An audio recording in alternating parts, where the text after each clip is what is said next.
ડાંગ જિલ્લાના આહવા સાપુતારા ઘાટ માર્ગ પર તેમજ નદીના કાંઠે કથિત રીતે એક્સપાયર થયેલા કેક, ચોકલેટ, મીઠી સોપારી, તંબાકુ અને સાબુ સહિતની સામગ્રી મોટા પ્રમાણમાં ફેંકી દેવામાં આવી હોવાની ઘટના સામે આવી છે.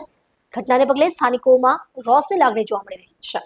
આ સામગ્રી કોઈ વેપારી કે દુકાનદાર દ્વારા ગેરકાયદેસર રીતે નિકાલ કરવામાં આવી હોવાની આશંકા વ્યક્ત કરવામાં આવી રહી છે. જો કે આ સામગ્રી વેચાણ માટે રાખવામાં આવી હોય અથવા યોગ્ય રીતે નિકાલ કરવામાં આવી ન હોય તો તે ગ્રાહકોના આરોગ્ય તેમજ પર્યાવરણ માટે ગંભીર જોખમ ઊભું કરી શકે છે.